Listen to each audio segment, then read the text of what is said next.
In the beginning, Notch created the heavens and the earth. Now, the world was formless and empty. Darkness was over the surface of the deep, and the spirit of Notch was hovering over the waters. And Notch said, "Let there be light." And there was light. Now, for a lesser known fact, before the trees and the creatures and all the rest of that nonsense, nestled quietly in a sliver of time was a land so primordial and pristine that we called it Superflat. For on its barren lands existed only the humble grasses and, Minecraft villages? Well, so much for pristine. Hello everyone, my name is Nine, and as you may have seen from my Stargate review, I am one of the few people who spent 2,000 hours to complete the immense challenge of GregTech New Horizons in its entirety by collecting trillions of items and crafting them into 2 Stargates. But as I've been resting on my laurels, something has been bugging me. I've been thinking a lot to myself. How could I possibly make the hardest mod pack harder? And so, I introduced to you one of my favorite challenge runs that has, as far as I'm aware, never before been seen in GTNH, and that is Superflat Survival. Before we start, let's quickly set up some rules. Rule number 1. The overworld is entirely superflat. In Minecraft, Superflat Survival poses an immense challenge as ores, stone, and many crucial parts that we take for granted in a normal world are simply inaccessible to the player, as the world consists of 3 things. 1 layer of bedrock, 2 layers of dirt, and 1 layer of grass as far as the eye can see. In order to progress through the game, the player must find creative ways to leverage the mechanics of the game itself. Thus raises the addicting question that we watch challenge runs for. What weird niche bullshit am I going to pull out of my ass this time to circumvent progression? This leads me to rule number 2. Villages are enabled. This is to speed up the part of the run that is most similar to Garden of Grind challenge runs and make the early game a little more streamable. Rule number 3. I will try my hardest to stay in the overworld. While this would normally just mean no nether and no end dimension, in GTNH this also means no space travel, no personal dimension, and not even stuff like the weird witchery sleep dimensions, if I can help it. If I do have to bend this rule, I will try to route it to the most ridiculous and niche dimension available. With all the rules imposed in the gauntlet thrown, let's get started, shall we? So chat, this starts by going into the quest book and doing our normal thing. So we need 8 dirt, and we need to survive the slimes. So I see a village over there, and I'm immediately going there. Get ready for some riveting gameplay. Break dirt and build up. Oh, smart. Yeah, we need our 8 dirt anyway. Okay, we've got our first quest today, our first night. Welcome to GTNH. Don't get used to things being nice and comfy. Because in about 10 minutes, the sun will set, and unlike vanilla Minecraft, there's no light whatsoever at night, but plenty of infernal mobs. I think we should go directly to gravel and oak logs, which I see some in front of me.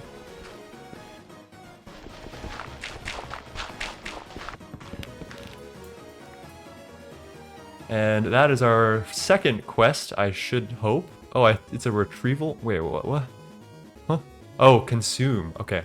And that is sticks and stones. Alright, to get our first flint, you can't actually get flint from playing the game normally, so what we have to do is craft this into flint. And then from here, our first crafting table, which is made out of 2 flint and 2 oak logs. That was quick. The run starts quite normally, actually. Following the quest book, I make wooden tools and mine cobblestone from the village. The next big quest is making a bed to sleep through the night. If you're new to GregTech New Horizons, every vanilla recipe has been what we call Gregified, requiring compounding recipes for each component for the sake of realism. It also introduces you to the concept of GregTech tools through the wooden soft mallet, which is a tool that takes damage every time we use it. Unfortunately, I didn't finish this crucial quest before my first night, and this has consequences. Do we dare sneak outside and grab a fence? Oh, it's really not looking good. Okay. Yep, no, I regret this already. Oh, it's over. It's so over, and there's my first death already. Welcome to GregTech New Horizons. Oh gosh. I'm not even gonna try to regale you with the tale of making it back to the village that night, but I will tell you two things that make GregTech New Horizons far more lethal than vanilla. The first thing is hardcore darkness. As you can see from the footage, anything not touched by the sun instantly becomes darker than the depths of Tartarus. It's genuinely a huge part of the difficulty in GTNH, as nighttime basically turns off your monitor. The second thing is the almost laughably strong infernal mobs. Infernal mobs have a slew of modifiers, like skeletons that give you poison 2 when they shoot you, zombies with fishing rods that use advanced PvP techniques on you, spiders that can phase through walls, and much, much, much more. The consequence of our failure to procure a bed in Night 1 was a slew of quick deaths until sunrise. I have my mug. You know what, fuck it, I'm gonna die anyway. It says, "You make life exceedingly bearable." I was slayed by a British zombie. There's no mercy in GTNH. None whatsoever. Oh, I see the sun. Let's go. I still think there's no way we're getting there without dying, but I can at least see now. Oh my god, I regret seeing. This is so sus. Oh, almost. Gunpowder. Egg.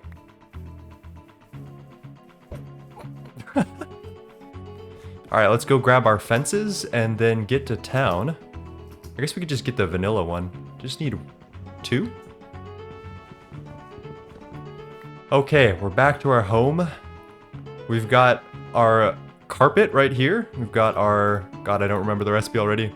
3 oak planks, our 2 oak fences, and a soft mallet. And this is our first big achievement of the run, our bed within approximately a day. That's nice. That is nice. We'll be safe for a while with that. I'm gonna go straight to gambling. Oh my god. Is this a crafting task? No, it's a retrieval task. That's good. Apparently, I need to make a wooden sword first. I forget about all these dependencies in early game. Alright. That, sword. Cool. Then wool. I'm glad that these structures spawn with a bunch of wool. This is kind of clutch. That should be another quest right there. I'm just gonna put that right back because we don't really need it. And then, oh, bed completed. Let's go. All right, loot bag. Ooh, I get some building blocks. Can't say no to that. I do believe that should unlock us into the Stone Age tier, which is really quick actually. I feel like that never happens. While we're here, let's quickly talk about the tier system in GTNH. There are 14 energy tiers, not counting the Stone Age, from Steam to Extended Mega Ultimate Voltage, where you finish the game. Each tier has its own materials, machine components, and energy generation methods. Each tier also has a full page in the quest book that guides you through the required steps to get to the next tier and gives you rewards along the way like loot bags. For now, our goal is to go through the Stone Age questbook page, quest by quest.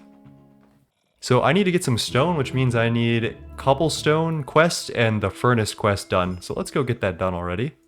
I hear multiple zombies. Damn, this guy's getting oh my god, he got jumped. Oh no, my entire village is turning to zombies. And they're all fishing zombies. This is extremely not good, chat. Okay, we got this. We need to turn our gravel into some flint. Oh, we got 39 of this. How do we have this much flint?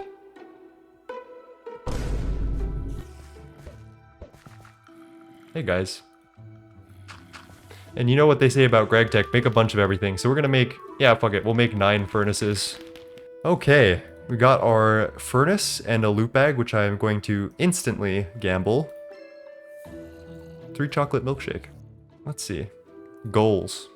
GregTech New Horizons is a long and intricate mod pack, we do know this one, with massive amounts of custom content. We recommend you set yourself some small goals. Stargate is the late game one, but the recipe is outrageous, so very few players have done so. I agree with this. Like going to the moon if it's your first time playing, that's a good goal. Automating an assembly line, that's also a good goal. These are good goals. Oh my... What is that? A caramel slime? Oh my god, dude, it's rough out here. Okay, let's put this away. We've also got this red spruce sapling, which could be useful later. I think these saplings can be converted into rainforest oak, which will be helpful. Honestly, maybe we should try doing that. Get some sticks and bone meal, which I saw drop earlier. Alright, we're gonna let that happen. What's going on with the grass? That's weird. Oh, and there's our rainforest oak. Let's go. After knocking on wood, I begin to loot some nearby villages. While I do this, I also set my sights on a new goal, the smeltery from Tinker's Construct. This multi-block structure can use lava to melt down armor and tool drops into ingots, as well as create alloys like bronze. Villages spawn with a shell of a smeltery, but no controller, tank, or drains. These all need smeltery bricks, which need clay. Or do they? When you mine specific blocks with a GregTech hammer, it invokes the Forge Hammer recipes. In this case, mining smeltery blocks returns 3 smeltery bricks. The problem is now, how are we going to make a GregTech hammer with no iron? Ooh, another emerald. So villagers in GTNH do drop emeralds passively, which is a good reason to make like a villager breeder, just to like have so many. They drop them really slowly. I think it's like 1 every 8 minutes or something really slow like that. So having just a bunch of them standing around is pretty helpful. Do you see what I see? 2 of them? Okay, we need to be careful, because these guys have hands. Come on. 1 hit at a time, guys. 20 hits. This could be bad. Oh my god, that's... What the fuck? What the fuck is this? Oh. Dude, I hate slimes. I hate slimes so much. That was free iron! Good luck, 9. I hope that you don't rage quit. Bro, I am so... My mental is so strong. I blew up a mega EBF the other day, and I looked at it, I smiled, and then we went right back in and rebuilt it on stream. 64? What is this? Oh. Oh, that's awkward. Oh. Oh. What? Wait. Why did that happen? My mental is impenetrable. Except for the slimes. They're genuinely rage baiting me. Oh, hello, Mr. Golem. Alright, I gotta be quick about killing him. Otherwise, this is not gonna work. Oh! He persisted. Oh, our first iron ingots. 4 ingots. Oh my god, that's huge. You have 6 emeralds, do I? Okay, alright. Then we're making an emerald hammer. How much durability does that have, though? How good is this? That's what I want to know. If it's like booty ass cheeks, I'm not doing it. Mining speed 5.2, durability 25.6. That's pretty good.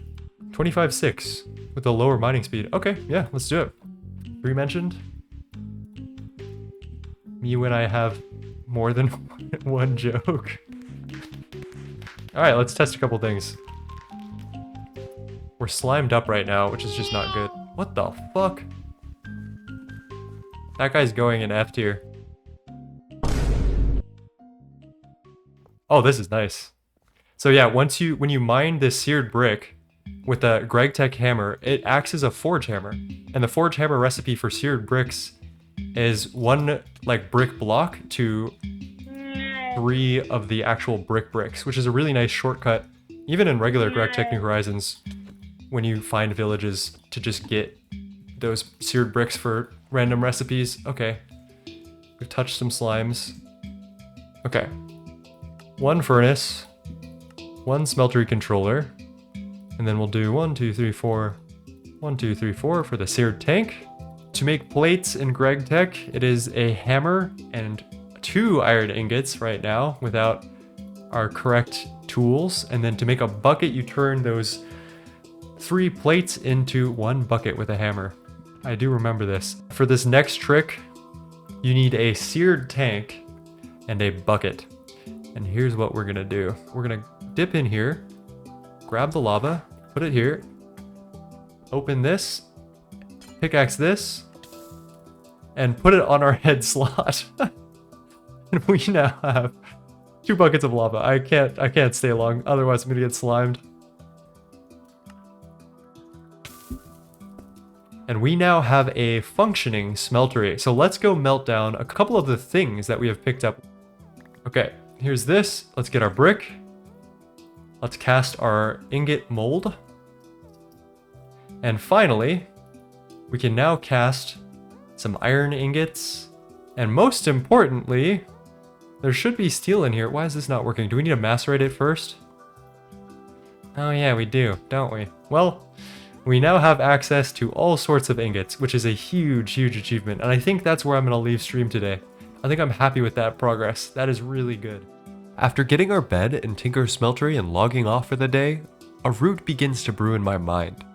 Version 2.9 of GTNH comes with the brand new Crops NH mod, designed by Cobra 5. This mod specifically is designed to replace the old and extremely time-consuming and, very RNG dependent industrial craft tube crops, and I'm really excited to try it for the first time. While there are some mundane crops in GTNH that you would see in real life, there are also tons of crops that can generate wild resources, like mob drops, metals, and other exotic goods. To get to the Crops NH page of the quest book, which I really want to do for the rewards, we first need to go through and get the Important Tools quest done in the Stone Age. This quest also heralds the start of the Steam Age, which I guess we should do along the way. So today, I actually have a task in mind that you guys have conscripted me to do, which is yesterday I put out a poll whether I should dig out 5 chunks on stream, and you guys said yes. I have 2 bits of strategy for this. One of which is that I can get a torch and put this on my head. Because I have dynamic lighting, or because dynamic lighting is enabled in GTNH, you can just do that and then you have a light source. So that's going to be my number 1 strategy. The second strategy is going to be going down to bedrock and digging that out first. And then I'll get the top layer done so that way I don't get slimed while I'm trying to dig everything. He's looking at me while I'm trying to dig everything out. I'm going to press F9 to enable chunk borders. And I'm going to go to the northwestmost block in the chunk and start digging down. Oh. I mean, he's low-key helping me out. The slime just slimed me through the dirt. I think those blackberry slimes can just explode through dirt, which is kind of insane. Like, they just know. Alright, so for example, you see how the chunk border is here? We're gonna... What is... We're still getting slimed. I just can't stop moving. Otherwise, it's over for me. This might be a little bit longer of an experience than I thought it would be. Yeah, this is much nicer, you guys are right. But the problem will be procuring enough shovels, I guess, at a certain point. God, yep. This is fun. This is fun. We are going to draconic place our stacks of dirt around our base. You know, I should also just put a bed in here and sleep. Like, I think that would be kind of meta. Guys, welcome to my room. It's not much, but it's mine. Alright, I'm gonna bait the slime this way. I see the particles coming toward me. And then I'm gonna jump out this way. And those are all jumping slimes, which is great. We're surrounded by jumping slimes. My least favorite variant of slime. Wait.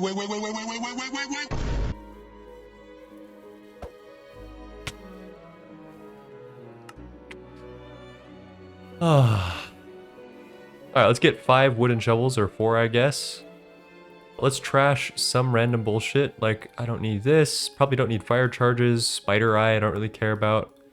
I think we're good. Let's get digging.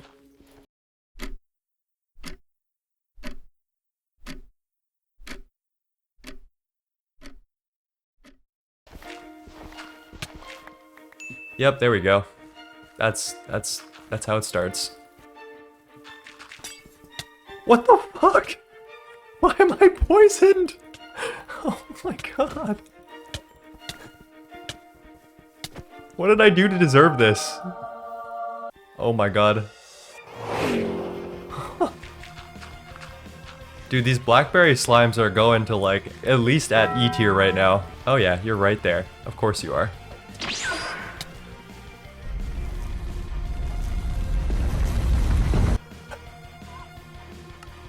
What?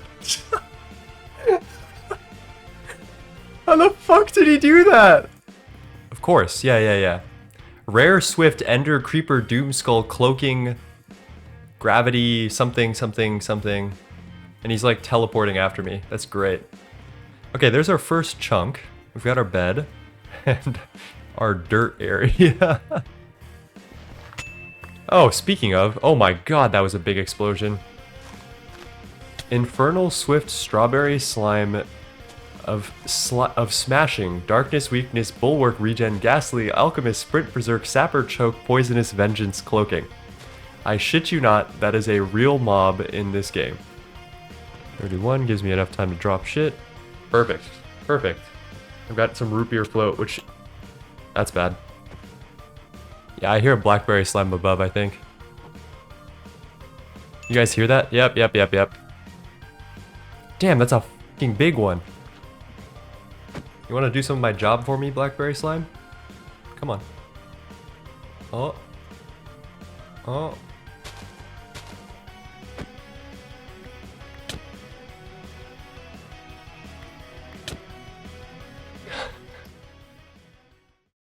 At this point, a diabolical and somewhat bizarre confluence of events transpires that sets me back to the Stone Age, which is admittedly not that far, but I'm going to play you a clip and then we're going to analyze it step by step. It starts with the unique and insanely unlucky bug that displaces my sleeping body 1 block closer to the surface of the world. I had previously added a 2 tall mound of dirt above my bed in order to avoid blackberry slime explosions, so I'm thinking, okay, I'm fine, I should probably just continue to sleep. Of course, right as we almost finish sleeping, a blackberry slime decides that now is the time to create a crater where my bed used to be, exploding it in half of my chest. With my valuables scattered on the ground and vulnerable, another blackberry slime decides to explode, deleting my 2 most valuable items, my bed and my bucket. Though this was quite the setback, we still finished stream that day with a win, finishing our 3x3 chunk excavation. And from here on out, mobs in general become much less of a problem, as I have a working area to make a lot of progress without being harassed. But I do think that it's important to show you just how hard this challenge was to start. So after 8 hours and 39 minutes, we have finally made a safe house.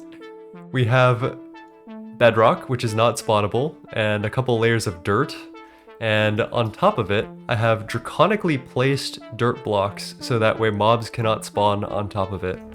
This is our only way that we can stay safe from both slimes and hostile mobs for now, and this took me a long time.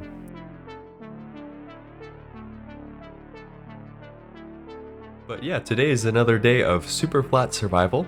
This is day 4. We have our home, we have wood farming, which I've done a little bit of. It's actually surprisingly still very slow. And I made some chests here so that way I can organize items. So that's pretty much all I've done. Today's important task is to use our new space to set up a villager farm. Using a design I stole from Duct on the Project Singularity server, we can make an infinite villager farm to passively generate emeralds and use them to trade for a plethora of important items for progressing. I'm currently using chiseled dirt, as many chiseled blocks are not mob spawnable. The build comes easily enough, but getting the villagers, that's a whole nother story. Now that we've got the basic design, we kind of have a shopping list to get through. We need to get 12 doors, obviously, a bucket so that way we can put water around the corners and move the emeralds into a hopper in the center. And then we also need to grab 2 villagers from a nearby village. Here. Finally, we can make a boat. You would never think that spruce slabs were going to be a limiting factor in making a boat. Hop in, we're going for a ride. Got some crazy top speed. Oh no. Oh no. This is so not good. I think the villager is body blocking them. Like, I don't think they can physically get past the villager. So I'm like kind of slime proof. Just leave this guy and sleep. Yeah, actually, that's 100% the play. There's a slime in the boat with the villager. Okay, there we go.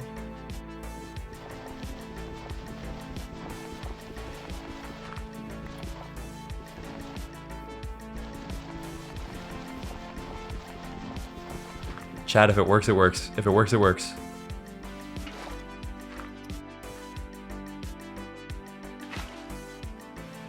Alright, get in there. Get in there. So villager 1 is in place, and while I'm up here, let's just, let's put the oak doors in. I'm gonna make them face this way. So that is 6 villages, or houses right there, because they have dirt on top and they're doors, and then the villager can see them, which is, I guess, an important part of this. And then let's do the second one. And that's good to go. So the second piece of this puzzle is we need a villager below him within his radius that he feels that he can breed with, I think.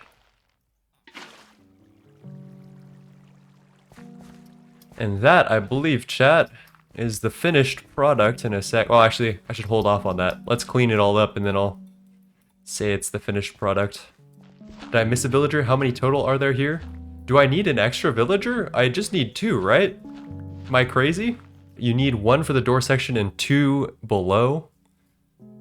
Are we gonna do another Saving Private Ryan? Or should we just go for a cookie arrow? Who knows? I'll get back to you on that video. I guess I should explain the cookie arrow real quick. This unique arrow is added by the mod Mine and Blade Battle Gear 2, which exists, I guess? From approximately 30 seconds of testing, this arrow seems to split most passive mobs into 2 babies, allowing you to do mob mitosis. Using a regular bow doesn't work, but luckily these arrows work with dispensers and will save me a little bit of time wrangling villagers. There is a cookie as a quest reward. It's a quest reward for this. Let's go back. Oh my gosh, that's good too. Cookie quest reward, and then let's see how we can make an arrow. Oh, chickens. That's perfect. I needed feathers. Let's head over here for the flint, for the arrowhead, and then we'll be good to go. Alright, let's shimmy on home. 500 meters, we could probably do it. Alright chat, check it out. The cookie arrow's in the dispenser. And there's our 2 villagers. Okay. And there it is, our full villager farm. Once these 2 grow up, I think that is enough to start the breeding cycle. And then from there, we'll just get more and more villagers, and villagers passively drop emeralds. These emeralds we'll use to trade with them. And that's why I have these water sources here that are pushing potential emeralds into a central hopper. I think I'm actually going to call stream today. I'm very happy with our progress. This is a good place to be. Today is another day of Superflat survival. Last stream we got our villager farm going, and I want to say immediately that I did 2 things to tweak this, as it wasn't fully working. So I moved the villager and this whole setup up 1 block, and then I moved the collection down 1 block. And then the reason of that is because the villagers, when they reach a certain height with the water, they can kind of bounce up into the range of this village and stop the breeding. Right now you can see that on the edges they're doing that, but as they start to die, they consolidate and then more villagers get spawned. But yeah, you can see that it's working because there's a ton of baby villagers in the middle.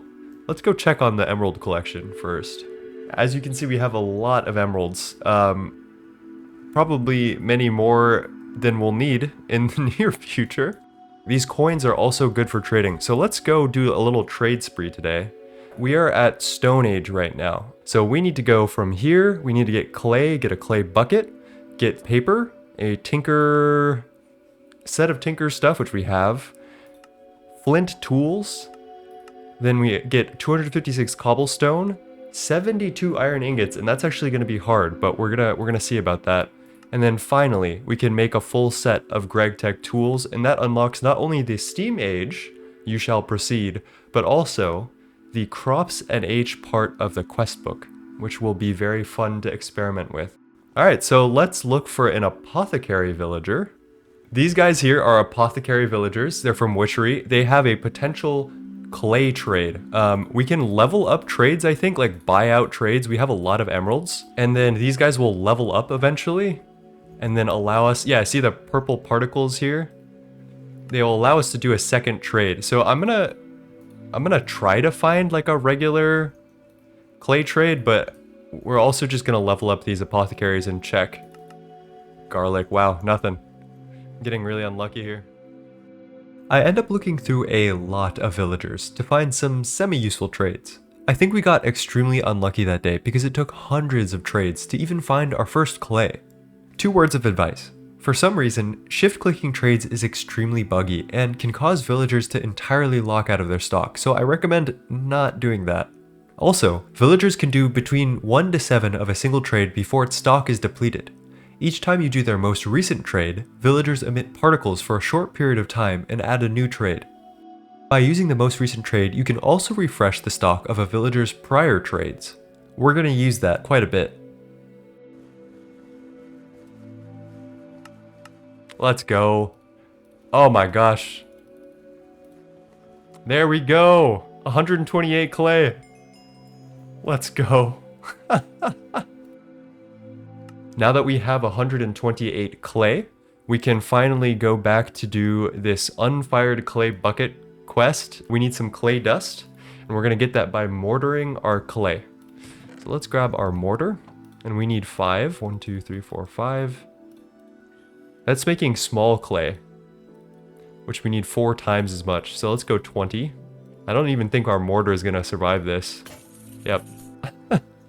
So let's make another one.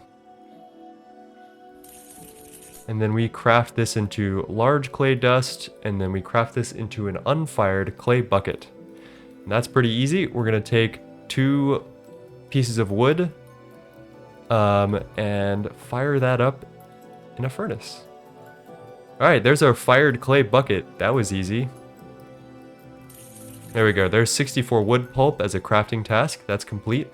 And then we need to turn that into paper with water buckets. 8 water buckets. Let's head off to a nearby village. Alright, we gotta do this quick, otherwise I'm gonna get slimed.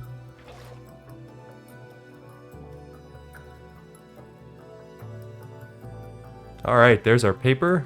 And let's be smart about this and bring back 2 more buckets of water, just in case we need them in the future. Alright, we need to pick up all of these for this next quest, which should be pretty easy. Just pattern chest, stencil builder, part builder. Pattern chest retains its patterns upon picking it up, which is really nice. Do these need to be empty? Like no, wait. Crafting task? Oh no. Why is that a crafting task? And then 1 more part builder. Wow. Congrats guys. Now I can trash this immediately because I actually don't need these at all. Anyway, we need to make flint stuff. We just need to make a flint hatchet, and I do believe I have a flint axe head somewhere lying around. We need to make an axe head pattern, then use flint on the axe head pattern, and then pop these 2 bad boys together for a flint hatchet, which I will probably never use. That is the retrieval task right there. Why is all the rest of this also a retrieval task? This doesn't need to be a retrieval task. I genuinely think this is something that they should look into fixing though. Like I don't think that it creates fun gameplay that it's set up like this. There we go. I didn't see that this required this. That's a checkbox. This is charcoal. No way, we need to get the coke oven before we can upgrade our tools. No, no, please, please, not like this. And then that means we need to smelt 108 unfired coke oven bricks, which is 180 sand and 108 clay. That's actually really not that bad now that I see it. And we'll need a coke oven eventually. So let's do that. All right, we can make the wooden form as well. That should be pretty easy. Let's grab our knife and get the wooden form for bricks. This is how we make a whole slew of different types of bricks in this game. But today we're going up to the unfired coke brick. So I think now is a great time to maybe set up the cobblestone farm. And then we can make a bunch of hammers and slowly mine out the sand that we need. Let's go right here. This will be lava and water. And then we just do piston and then redstone torch, I think. Should be as simple as that, as far as I'm aware.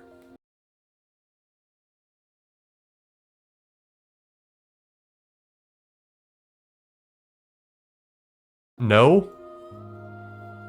You want the lava one further back? Oh, okay. So this is the shit that they always tell me about. You messed up your first cobble gen type shit. Okay, alright. Alright, cool. Thank you for warning me. Okay, so that goes there. The water goes down the hole. Then I can excavate this out. Redstone here. And then... well, that's weird. So this is our gravel generator, which is just, I use the hammer and it turns the cobblestone into gravel. It's silly, but it works. How the f did you get in here? He jumped. We knew this one. There's my 3 stacks of gravel. We've paid our penance, and we're gonna turn all of this into sand.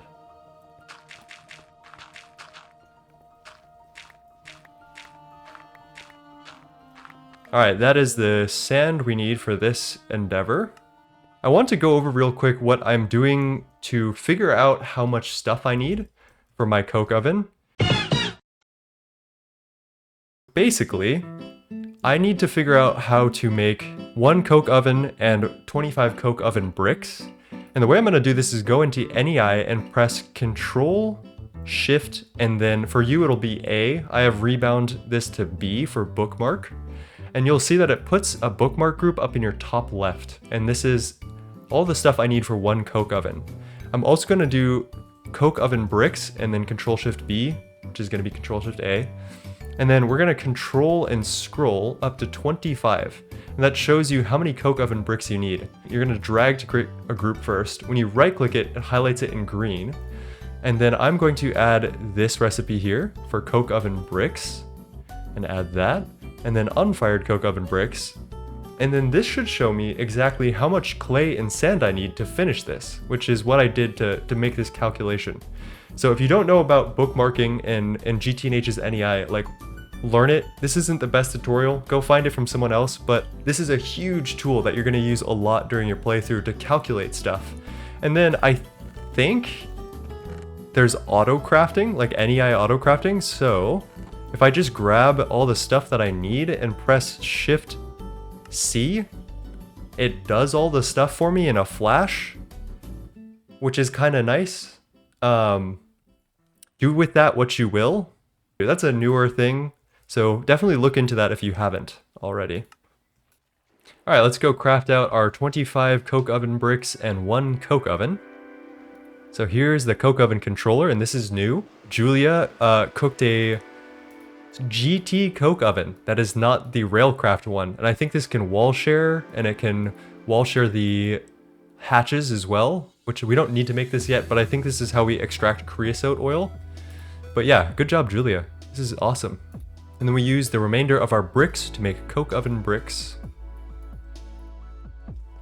Nice, and that is how we're gonna get charcoal this run. I do believe this is a hollow structure. Uh-oh. Pickaxe.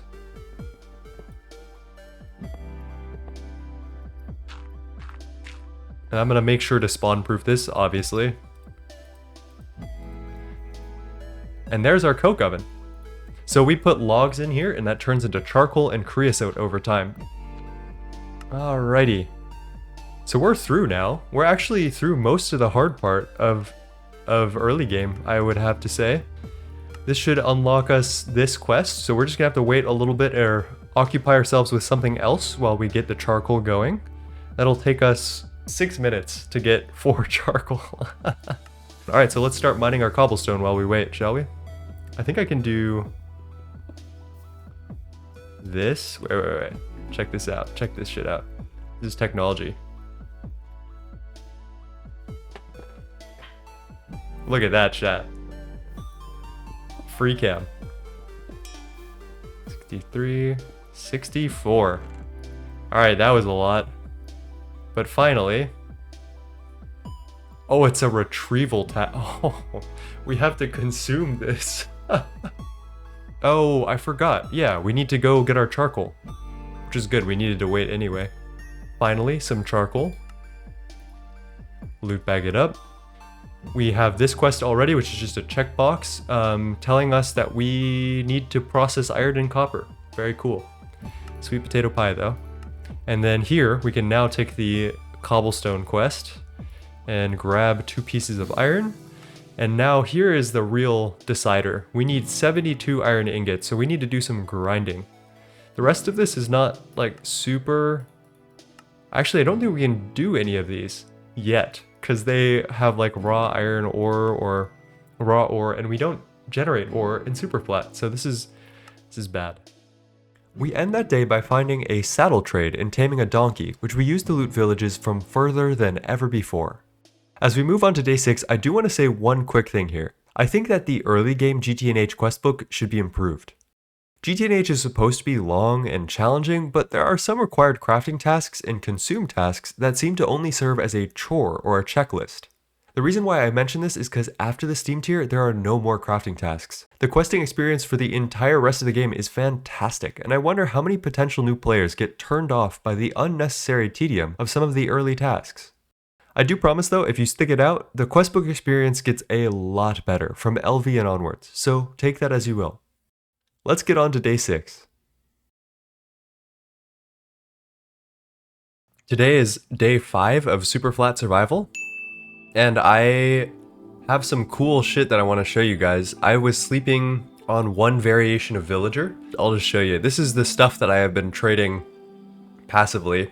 I did not know that villagers had these OP-ass trades in their trade book. So let me introduce you to my new favorite villager, which is the blacksmith villager. I should probably bring some emeralds here. But if you look for the normal looking guys with the black overcoat, these guys, they have some trades for Certus quartz and emeralds, but they also have trades for armor, like diamond armor and tools. So far we've made it through the Stone Age, and now we need to get to 72 iron ingots. So the blacksmith did trade me a bunch of iron armor as well. We're gonna put this in our smeltery right now. And actually, yeah, that's enough slots. Oh, 142 iron ingots in the smeltery. We're about to be rich. This is much more effective than I was prepared for. Alright, that is our getting iron quest, I believe. 72 iron ingots, and we have plenty more lined up. Let's go get our important tools quest. We have enough iron to make this happen, so let's just go for iron tools right now. Alright, so that is our wrench that we got. We have a hammer already. We've made a file out of gold. We need to make a screwdriver, so that's 2 rods and 1 stick. And that is hammer and file into screwdriver. And that should be pretty much everything. Yeah, there we go, because we already have the saw. Oh, whoops, I just wrenched my chest. And then also, let's go grab some diamond armor that we traded earlier and put that on, because that'll be nice. And then we need to get 48 copper and 16 tin. Now that is actually going to be pretty hard. Copper ingots can be created by smelting copper, chalcopyrite, or malachite ore. We don't have any of that. And tin can be created by smelting tin, cassiterite, or cassiterite sand ore.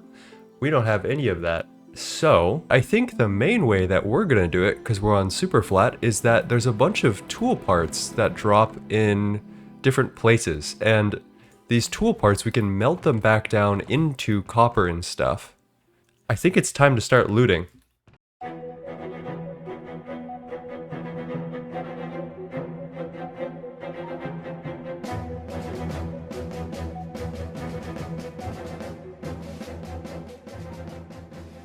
Dude, Donkey, what is your deal, man? Do not jump into the scalding hot... He's not listening to me. Look at his ass. He's got his ears out, but his ass is not listening to me. Life is worth living, okay? I promise. The sass on this guy. That is our 48th copper ingot. There we go. And that leads us to that quest, which I'm going to instantly gamble a loot bag. You know me well. Ooh, that's actually really good. The pressure plate recipe early on is actually ass. And then this we can use to make buttons later. So I'll take that. The next quest, of course, is going to be grind it all down to make bronze. 33 ingots of copper in and 11 ingots of tin. We have bronze now after a long time. We smelted it down in our smeltery, and now we have our 32 ingots, which allows us to unlock... Damn, you had to do it. You just had to do it, didn't you? We are now into the first Steam Age quest, potentially. Let's pattern out our small coal boiler, and we should actually be able to do this very easily. We have bricks from villages, and pretty much all the rest of the stuff we've been collecting due to the quest book, so let's get on to that. 1, 2, 3, 4, 5. 5 bronze plates. We need 7 iron plates. That's 8. I can count. We're going to turn those iron plates into a blast furnace, and then from there we are going to get our small coal boiler, which is our first steam machine of the run.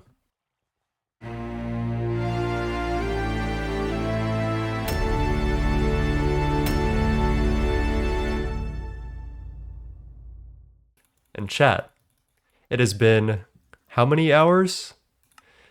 19 hours, just under 20 hours to get our first steam machine on Superflat survival. And this is where we're at. It's pretty good. I think we did a pretty good job so far. So, we completed our goal and made it into the Steam Age. From humble beginnings to the start of the Industrial Revolution, we have braved the primal lands of Superflat survival on the hardest mod pack in Minecraft. You're probably saying, this run seems possible, right, Nine? Not sure yet. You'll just have to join me for the next one. On the horizon, we'll have to raise crops, make more steam machines, and ascend to the age of electricity. If you've made it this far, thank you for joining me on this incredible journey. Streaming Greg Tech New Horizons over the past year has been an incredible experience, and I want to thank you all for being there from the bottom of my heart. I need to do a couple of YouTube end credits things, so please bear with me through them for the metrics. Obviously, there is the classic, like, comment, subscribe, y'all know what to do. I put a lot of work into this video, so positive feedback on it is very, very welcome. If you want to keep up with the series in between these large capstone videos, I stream the run on Twitch at 3 PM Eastern, mostly Monday, Wednesday, and Friday, and I also post the VODs of these runs on my VODs channel, which you can check out here. The second thing is that I want to shout out HypeServe, which is a wonderful Minecraft server startup that I'm partnered with. This isn't like a huge company, it's 3 German guys who like GTNH and wanted to make some extremely powerful servers to keep up with the late game computing demands. I have used their servers on my Community Dune run, on Project Singularity, and now on Superflat Survival, and I fully recommend them. Now, finally, my name is Nine, and I want to remind you to always be kind to yourself and others. The only love that you can be certain of is the love that you give. Peace, everyone, and I'll see you in the next one.